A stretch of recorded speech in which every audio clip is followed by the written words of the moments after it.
సహజంగా ఎన్నికల్లో చాలా చోట్ల ఎలక్షన్ కమిషన్ ఐడెంటిఫై చేస్తుంది. ఇవి క్రిటికల్ లేదా ఇవి సెన్సిటివ్ లేదా ప్రాబ్లమాటిక్ బూతులు ఉంటాయి నియోజకవర్గాలు అని చెప్పని బూత్ నెంబర్లతో సహా ఇస్తారు.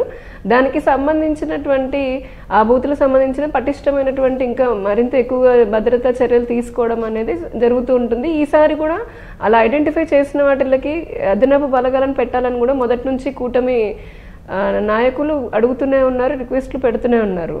అయినప్పటికీ ఇప్పుడు చూస్తే కనుక మనము ఆ రోజు జరిగినటువంటి అంటే మే 13న వెల్లువెత్తినటువంటి ప్రజా ఉద్యమం ఏదైతే ఉందో నిజంగా దాన్ని చూసి తట్టుకోలేక, రెండోది 5 సంవత్సరాల్లో జగన్మోహన్ రెడ్డి గారు వ్యవస్థలన్నిటినీ ముఖ్యంగా శాంతి భద్రతలకు సంబంధించి మనం బాగా గమనిస్తే కొంతమంది కమిషనర్లు డైరెక్ట్ కమిషనర్లు కానివ్వండి, ఎస్పీలు కానివ్వండి, డిఐజీలు స్థాయి వ్యక్తులు కూడా ఏ విధంగా పోలీసు వ్యవస్థ ఇతర వ్యవస్థలని ఊడిగం చేయించుకున్నాడు జగన్మోహన్ రెడ్డి. అంటే అంతలాగా వాళ్ళని భయపెట్టో బెదిరించో ప్రలోభపరిచో ఏం చేసైనా సరే అలాంటి వ్యవస్థలన్నింటినీ తన చెప్పు చేతిలో పెట్టుకున్నాడు ఇన్ని రోజులు. ఇప్పుడు ఈ ఎలక్షన్ జరిగిన తర్వాత ఇంత దాడులు జరుగుతుంటే అసలు ఇది ప్రజాస్వామ్యంలో ఇటువంటి దాడులు నిజంగా దాన్ని ఎంత తీవ్రంగా ఖండించాలి. అయినా వీళ్ళ ప్రతాపము, అందుకే వీళ్ళని గూండాలు రౌడీలు అనేది ఊరకనే కాదు. ఆ వైసీపీ గూన్స్ అని ఎందుకు అంటారనంటే మహిళల పైన అండి మీ ప్రతాపము.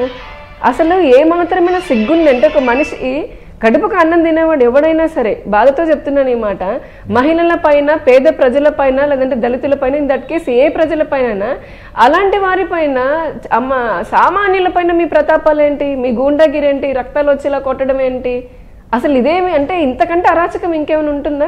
అందుకే 5 సంవత్సరాల నుంచి చెప్తూ ఉన్నది ఇక్కడ శాంతి భద్రత లేదు, రూల్ ఆఫ్ లా లేదు, అసలు వీళ్ళంతా ఇష్టం వచ్చినట్టుగా చేస్తున్నారని. మొన్న మోదీ గారు రాయలసీమలో వెళ్ళినప్పుడు ఏం చెప్పారని చాలా స్పష్టంగా చెప్పారు.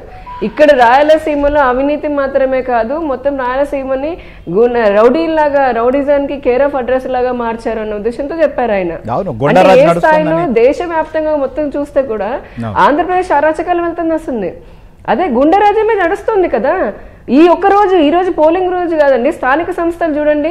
ఇదే నెల్లూరులో ఇక్కడ మా బీజేపీ మహిళా కార్యకర్త పైన కత్తితో దాడులు చేశారు. అలాగే ఇతర టీడీపీ ఎవరైతే పార్టిసిపేట్ చేస్తున్నారో వాళ్ళ పైన, జనసేన కార్యకర్తల పైన కత్తులతో అప్పటి నుంచి మొదలు పెట్టారు. రాళ్ళు విధ్వంసము. ఈ రోజు కాదు, అసలు ఏ ఎలక్షన్లు చూసినా అంతే.